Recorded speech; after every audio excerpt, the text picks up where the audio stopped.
रामधारी गुप्ता उच्च गति अभ्यास खंड 1 प्रतिलेखन संख्या 57 व 58 गति 80 शब्द प्रति मिनट। Be ready 3, 2, 1 start. उपाध्यक्ष महोदय, मैं राष्ट्रपति महोदय के भाषण पर जो धन्यवाद प्रस्ताव है उसका समर्थन करने के लिए खड़ा हुआ हूँ। मुझे इस बात की खुशी है कि हमारी सरकार ने समाजवाद का केवल नारा ही नहीं लगाया है बल्कि समाजवाद को मूर्त रूप देने के लिए कदम भी उठाने प्रारंभ कर दिए हैं। सबसे बड़ी बात तो यह है कि गरीबी हटाओ गरीबी मिटाओ यह केवल आंदोलन ही नहीं रहा बल्कि इसको कार्य रूप में परिणत करना भी आरंभ कर दिया गया है। इसके लिए मैं अपने प्रधानमंत्री को जितना भी धन्यवाद दूं वह थोड़ा ही है। विराम। मुझे आपसे यह भी कहने का साहस हो रहा है कि सरकार ने इस समय पहाड़ी क्षेत्रों को पूर्ण राज्य का दर्जा दे दिया है। आज तक तो वे बिल्कुल पिछड़े हुए थे। मैं आपसे यह कहने का भी साहस कर रहा हूँ कि पहाड़ी और सीमा के क्षेत्रों को राज्य का अधिकार तो दे ही दिया गया है, उनको यह अवसर भी दिया गया है कि वे अपने पिछड़े हुए इलाके को उन्नत बनाने के लिए स्वयं प्रयत्न करें और अपने पैरों पर खड़े हों।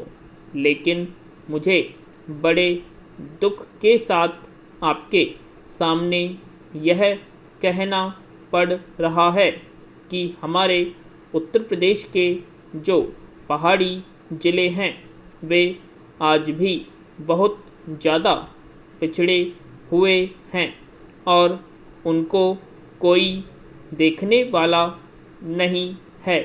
विराम। मैं सरकार का ध्यान इस बात की ओर दिलाना चाहता हूँ कि कुछ दशक पहले इसी दिल्ली में पहाड़ी इलाकों के सैकड़ों भूमिहीन किसानों का एक बहुत बड़ा जुलूस निकला था और उन्हें हमारे राष्ट्रपति ने आश्वासन दिया कि उनकी भूमि समस्या हल करने के लिए वे उत्तर प्रदेश की सरकार को लिख रहे हैं।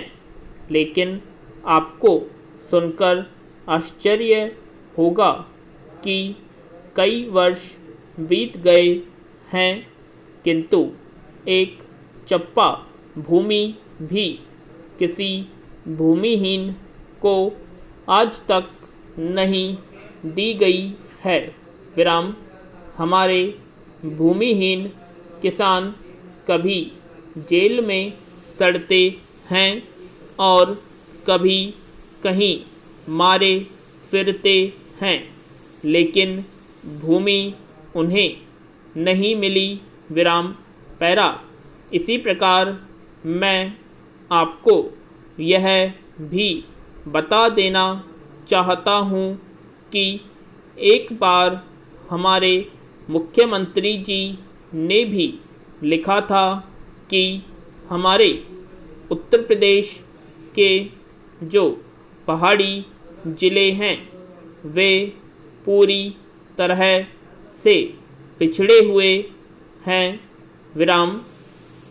इसके अलावा एक बार हमारे प्रधानमंत्री जब यहाँ दौरे पर आए थे तब उन्होंने एक सार्वजनिक सभा में भाषण दिया था। विराम। पैरा।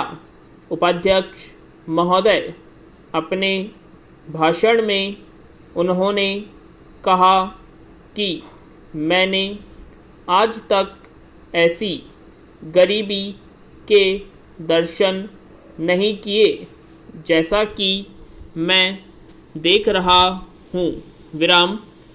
ऐसी गरीबी जब हम स्वतंत्र नहीं थे तब अवश्य देखने को मिलती थी, लेकिन स्वतंत्रता के पश्चात मैं पहली बार ऐसी गरीबी देश के किसी बाग में देख रहा हूँ। विराम। देश के विकास के काम को बढ़ाकर ही ऐसी गरीबी हम हटा सकते हैं।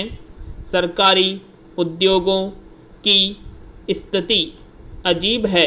हर संभव कोशिश से और सद्भाव बनाकर सरकारी उद्योगों के कर्मचारियों को आप अच्छा वेतन देते हैं और उन्हें रहने का अच्छा स्थान देते हैं, फिर भी घाटा होता है और देश का नुकसान होता है। कारण क्या है?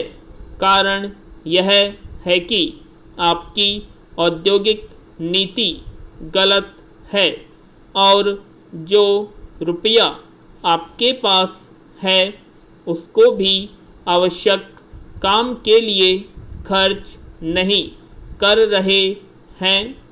एक तरफ बोकारों के लिए 600 करोड़ रुपया रख रहे हैं और दूसरी ओर राजस्थान नहर को पूरा करने के लिए आप कहते हैं कि हमारे पास पैसा नहीं है।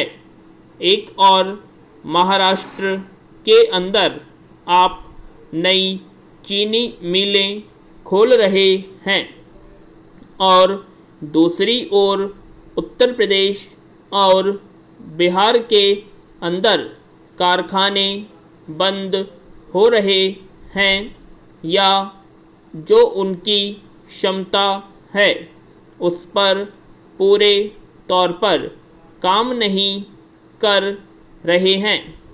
यह कोई औद्योगिक नीति नहीं है। पैरा। इसलिए यह कहना ठीक नहीं है कि हमारी औद्योगिक नीति सफल हुई है। विराम। मंत्री महोदय कहते हैं कि वे सिंचाई के लिए एक सिंचाई आयोग बनाएंगे।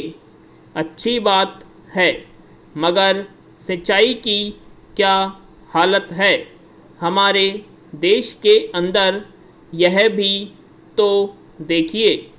जिस समय हमारे देश में कोसी बांध का काम शुरू हुआ था उस समय पाकिस्तान ने एक बांध पूरा कर लिया था। वहाँ उससे सिंचाई हो रही है और हमारे यहाँ उसका काम आधा भी नहीं हुआ है।